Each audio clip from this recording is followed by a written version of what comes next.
안녕하세요. 어렵고 딱딱한 지식을 쉽고 재미있게 정리해드리는 지식 퀸입니다.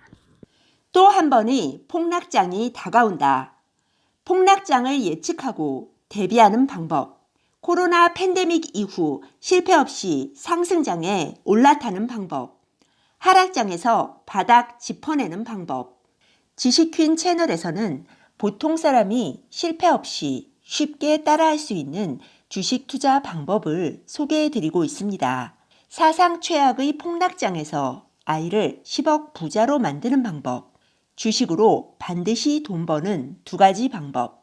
보통 사람이 무조건 성공하는 주식 투자법 세 가지가 이 내용이었는데요. 저는 기본적으로 개인이 안정적으로 주식 투자를 하려면 여윳돈으로 장기 투자하는 것 밖에는 답이 없다고 생각합니다. 하지만 어떤 분들은 자금이 오래 묶이는 부동산 투자보다는 황금성이 높고 바로바로 대응할 수 있는 주식 투자를 선호하고 상당히 많은 자금을 주식시장에 투입합니다. 특히 세계 증시가 지난 3월 폭락장에서 V자로 반등하는 모습을 보여주면서 살아남은 투자자들은 아직까지도 많은 주식 자산을 보유하고 있습니다. 넘치는 유동성이 주식시장으로 흘러들어와 증시에 기록적인 상승장을 만들어낼 것으로 기대하면서요. 반면에 코로나19 확진자가 줄지 않고 실물 경제가 엉망인데 주식시장만 과열된 이런 상황을 보면서 또 한 번의 큰 폭락이 올 거라는 의견도 많습니다. 지금 당장 오르는 주가를 바라보면서 상승장에 참여하지 않는 것도 괴롭고 또 한 번 밀어닥칠 수 있는 폭락장을 감수하기도 두렵다면 개인들은 어떻게 해야 할까요?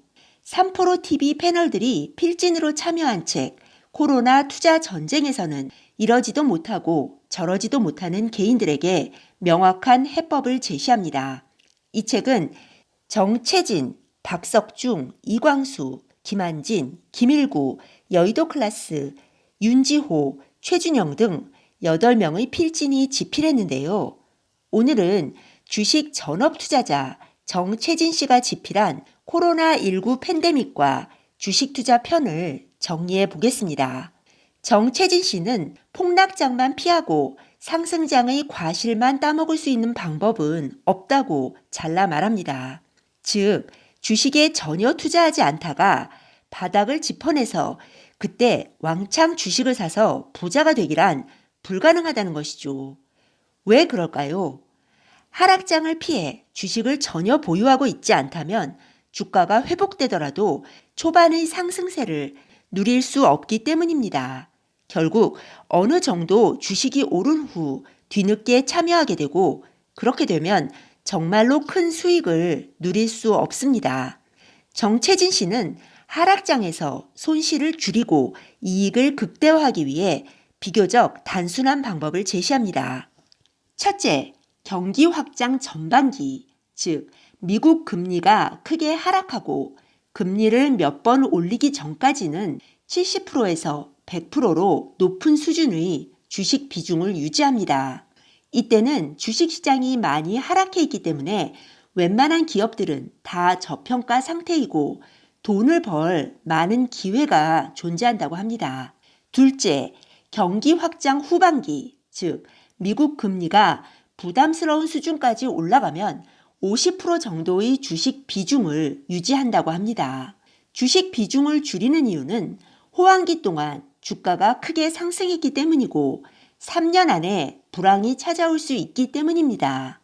이때는 신용, 즉 시장에 돈이 많이 풀려있는 상태이기 때문에 경제 성장률도 좋지 않고 작은 충격도 큰 문제로 이어지는 경우가 많다고 합니다.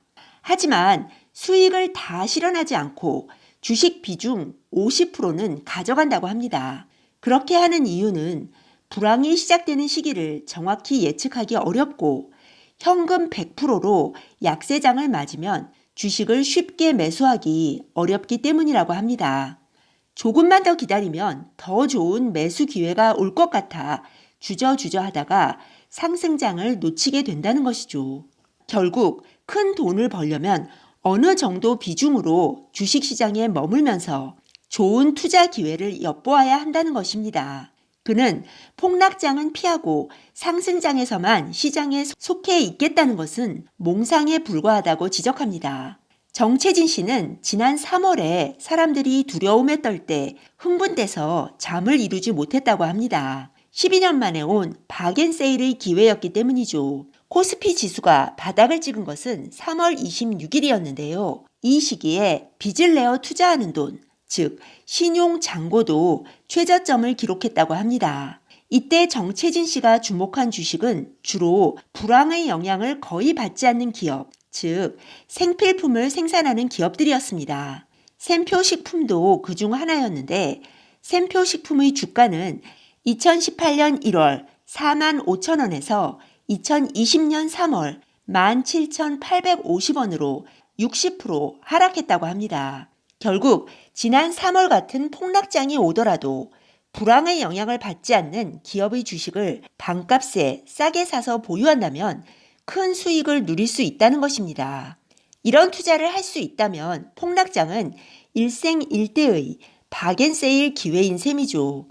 하지만 문제는 바닥이 어딘지 알 수 없다는 것입니다. 정채진 씨는 바닥을 어떻게 예측하고 들어갔을까요? 그는 빚을 내어 투자하는 돈, 즉 신용 잔고의 추이를 면밀하게 지켜보았다고 합니다. 주식시장에서 신용 거래가 단기적으로 크게 감소하면, 즉 빚을 내어 주식을 샀던 투자자가 주가 하락을 견디지 못하고 팔고 나가면 주식시장은 단기적으로 바닥을 만들고 상승한다고 합니다. 2018년 10월 말, 2019년 8월 말, 2020년 3월 말처럼 큰 하락이 나타날 수도 있습니다. 정채진 씨는 이건 이번에만 있었던 현상이 아니라 항상 적용되는 진리에 가까운 현상이라고 말합니다. 즉, 주가가 하락하는데도 신용이 감소하지 않는다면 아직 바닥이 아닐 수 있다는 것이죠. 실제로 지난 3월 11일까지 코스피가 2300에서 1900대로 급락했는데도 신용 잔고는 버텼다고 합니다. 하지만 지수가 1700까지 급락하자 신용 잔고가 최저점으로 떨어졌습니다. 신용 잔고가 바닥을 찍은 건 3월 26일이었고요.